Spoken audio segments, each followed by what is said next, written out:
e que Deus em Cristo continue abençoando as nossas vidas.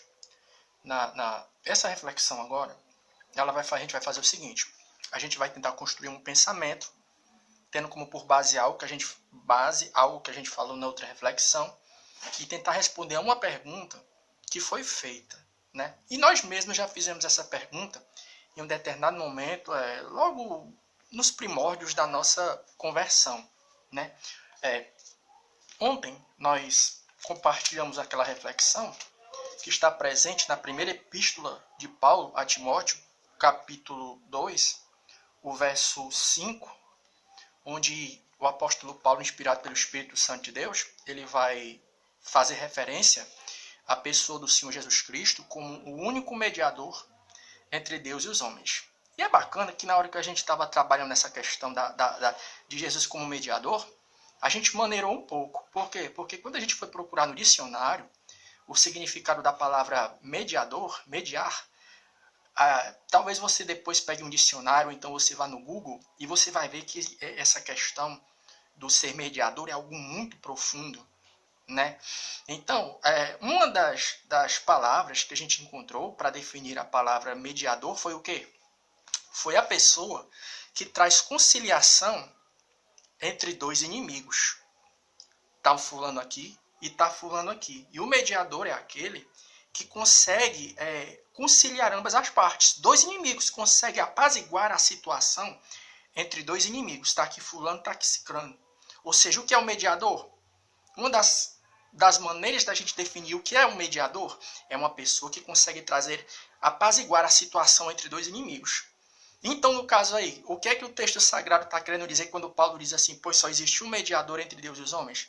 Só existe uma pessoa capaz de trazer paz entre os homens e entre Deus. Então, você vai ver que é muito interessante isso. Por quê? Porque quando a gente para fazer uma análise da palavra mediador, o que é que a gente está entendendo? Está dando a entender que existe uma inimizade entre Deus e os homens. E tem base bíblica para isso. E o que é que provoca essa inimizade? A gente já falou. É o pecado que está entranhado em todos nós, porque as Escrituras nos dizem lá em Romanos capítulo 3, 23, que todos pecaram. Então, quando a Bíblia diz assim, só existe um mediador, né? Se a gente levar em consideração o fato de que o mediador é alguém que apazigua a situação entre dois inimigos, o que a Bíblia está querendo dizer? É que existe uma inimizade entre Deus e o ser humano. E essa inimizade é provocada por quê? Por causa dos nossos pecados. Aí, ó, Romanos capítulo 5, vai nos dizer o seguinte, ó. Sendo, pois, justificados pela fé, temos paz com Deus, por nosso Senhor Jesus Cristo. Ou seja, a Bíblia está dizendo aqui no capítulo 5 da carta de Paulo aos Romanos, tendo paz com Deus, olha. Sendo, pois, justificados pela fé, temos paz com Deus, por nosso Senhor Jesus Cristo. Então, o que a Bíblia está dizendo? Né? Que só é possível alguém ter paz com Deus, deixar de ser inimigo de Deus, quando a pessoa passa a ser o quê? A aceitar Jesus como único e suficiente Salvador. Aí para tu ver como é que é interessante esse negócio. Levando em consideração o fato de que todos nós somos pecadores, esse pecado faz de mim e de você o quê? Inimigos de Deus. É mais ou menos assim, ó, né? É como se Deus, a Bíblia diz o quê? A Bíblia diz que Deus ele é santo. Ele é santo e ele não comunga com o pecado. Aí quer dizer que Deus ele olhou para mim e para você, Salmo 14. A Bíblia diz que Deus olhou dos altos céus e olhou aqui para baixo, então viu um justo sequer. Um justo sequer. E a Bíblia diz o quê? Que dá a entender o quê? Que Deus olhou lá de cima aqui para baixo, olhou para mim, para você e olhou assim, né? Estamos aqui fazendo um tipo de ilustração, né? Deus olha para mim, para você, o Messias é pecador. Ela ali também é pecadora. Eles ali são pecadores. A minha santidade, a santidade de Deus, pede o quê? Que todos sejam fulminados. Mas sabe uma coisa? Eu amo eles. A minha santidade está pedindo o quê? Que eu fulmine eles. Mas o meu amor por eles não vai permitir que eu faça isso. Então o que é que eu vou fazer? Eu tenho que salvá-los sem abrir mão da minha santidade. Já sei, sabe o que eu vou fazer? Eu vou enviar o meu filho para morrer pelos pecados deles. Pegou bem o pensamento aí? A santidade de Deus pede o quê? Quando ele olha para mim, para você, que todos nós somos pecadores, tem que ser fulminado. Mas Deus pensou assim, eu amo tanto eles que eu quero salvá-los. Mas como é que eu vou salvar sem abrir mão da minha santidade, sem quebrar a minha lei de santidade? Já sei. Eu vou enviar o meu filho lá na terra. Evangelho de João capítulo 3, 16. Porque Deus amou o mundo de tal maneira que deu seu Filho unigênito para que todo aquele que nele crê não pereça, mas tenha a vida eterna. Aí Jesus veio, morreu pelos nossos pecados, viveu aquela santidade absoluta que jamais nós conseguiríamos viver. Aí é bacana porque lá na Epístola de João, olha para tu ver como é interessante, ó. Epístola de João, capítulo 1, Epístola de João, capítulo 1, Epístola de João, capítulo 1, as Escrituras vão se referir à pessoa de Jesus Cristo como nosso advogado. Primeira Epístola de João, capítulo 1, vamos ver o verso aqui, ó. O verso 8. Se dissemos que não temos pecado, enganamos a nós mesmos, e não há verdade em nós. Né? Se confessarmos os nossos pecados, ele é fiel e justo para nos perdoar os pecados e nos purificar de toda injustiça. E se dissemos que não temos pecado, fazemos mentiroso, a sua palavra não está em nós. Aí o capítulo 2. Ó. Meus filhinhos, estas coisas vos escrevo para que não pequeis. Mas se alguém pecar, temos um advogado para com o Pai, Jesus Cristo. Primeira Epístola de João, capítulo 1, o verso 8, 9 e 10.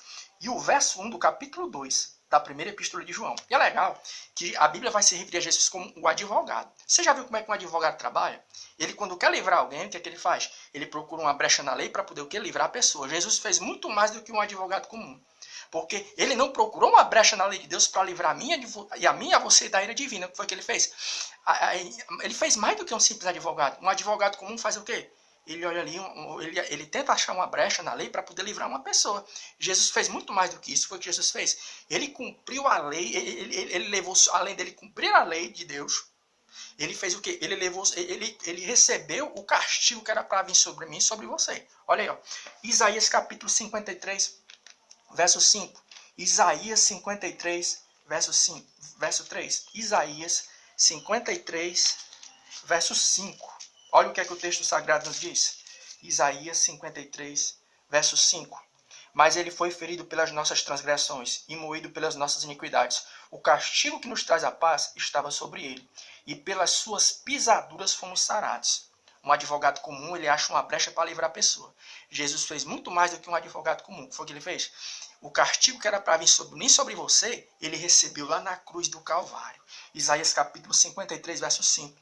É por isso que Jesus Cristo, no Evangelho de João, antes dele entregar o seu Espírito ao Senhor nosso Deus, ele disse assim, ó, está consumado. O que estava consumado? A minha e a tua salvação. Olha para tu ver como Deus ele é, né? Deus ele viu que havia uma inimizade entre ele, mim e você. Nós tínhamos pecado. E o que foi que ele fez?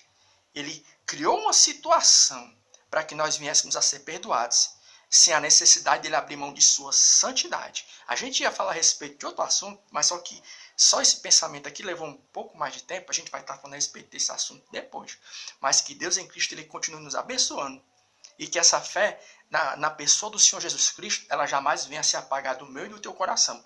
E você, meu amigo e minha amiga, que ainda não recebeu Jesus como único e suficiente Salvador, que você nessa tarde, nessa noite, você possa abrir o teu coração e receber Jesus na tua vida para que os teus pecados venham ser perdoados. Amém. Tchau.